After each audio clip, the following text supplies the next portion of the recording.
Mainly it's for me for future reference, to be honest, because in years to come, obviously I won't be doing this garden anymore, sadly. So, I don't want to get my car in the picture. So yeah, all these borders. This is a big garden next to the Arboretum. Well, the Arboretum's about 50 yards away, being honest. So yeah, there we go. This is the front of the house, beautiful house. And the owner, 88 years old, he passed away in January. I'm still looking after the garden for his daughters.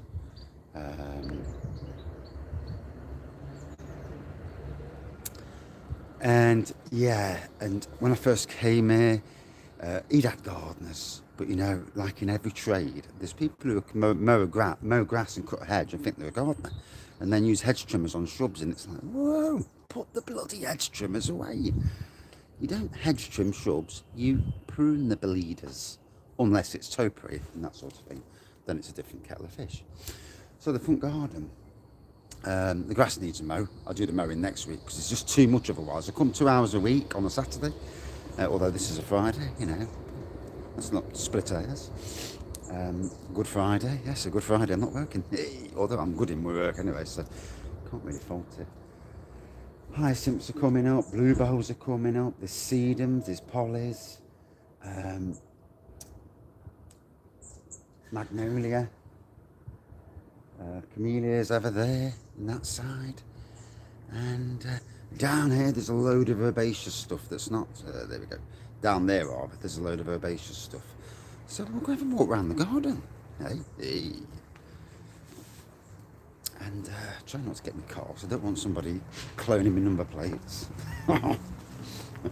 not that I think people would, but you never know in this life at the moment. So yeah, there is a lot of weeds in the border at the moment, simply because I've put that much herbaceous in that I can't see until all the herbaceous comes up and I know what's what. I can't be hoeing willy-nilly. I've hoed most of the garden. So as you walk round, dun dun dun, camellia. And in the background, loads of daffodils, heathers, there's bergenias flowering. There's it is truly a massive garden, and it's next to the Arboretum, and we're in the middle of the city centre of Nottingham. It's a predominantly student area now, although those houses over there are not students in the background. They're not, they're normal people. Not that students aren't normal, but you know what I mean. Just regular people. Not as regular as you can get, I suppose. Who knows? As long as they're not going around each other's houses doing naughty parties and stuff, dressing in strange bits and bobs, who cares? Yeah, so lovely garden, 2 hours a week. And when I first came here, and as you can see, look at those begonias and them hyacinths, whoa.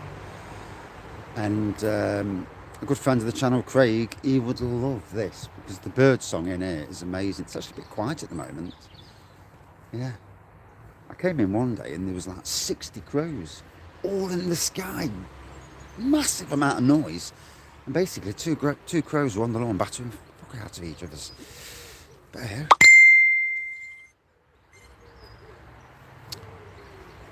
so yeah. And I've even made the compost heap now. The compost heap into another flower bed. And again, I can't weed it until I know what's what. So yeah, lovely big house. That house is gonna in the Park estate, that'd be a £2.5 million house. Here, 750 to £1 million, I think. 4-bedroom house, 3 floors, big basement. You could make somebody a fantastic garden. Lovely little summer house there.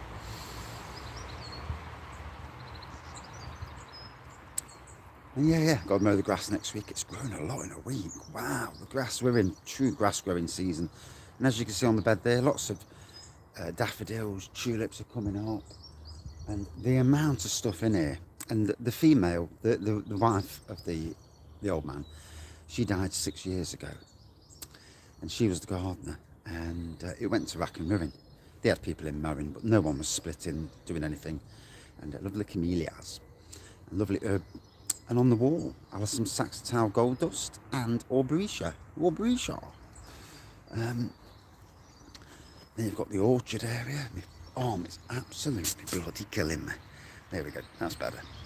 So I know anyone over there is looking and thinking, what's he doing, the weirdo? Talking to a camera. I need to get used to this anyway, doing it in public. As they say, lovely big snowdrops there, the large snowdrops. And did you know, as a fact, there are over 200 varieties of snowdrops, eh? Yeah. Little random comment. Old greenhouse just coming up. Yay! This is the herb area, and again, until everything comes up, I can't see what's what at the moment. And the lovely forsythia, and it's the only time of the year where forsythias actually look anything. And again to this side, lots of bulbs and stuff in the grass. So yeah, this is the walk around the garden. And you know, it's going to make somebody a fantastic house. And what I take from this, personally, is that last year, in the darkest year of my life, really so dark. I mean, we've all had years where things happen. My mum died, that was very dark. But never ever felt anything like last year. People who watched the channel for the last year would have seen that, would have seen some darkness. And now we have light. You know, there's plenty of light. And he helped me through it, talking. Those 10-15 minutes of talking on a Saturday, every Saturday, asking how I am. You know, it got me through. Him and the old lady whose garden I did. So yeah, that's the tour of the garden. Beautiful garden, massive garden for a city centre garden. And that's it for this video. Hope you enjoyed it. And yeah, and as it is now, this is nothing compared to what it's going to look like in a few months' time when everything starts flowering. And it already does look nice, to be fair, apart from the grass needs cutting. But yeah, cheers all.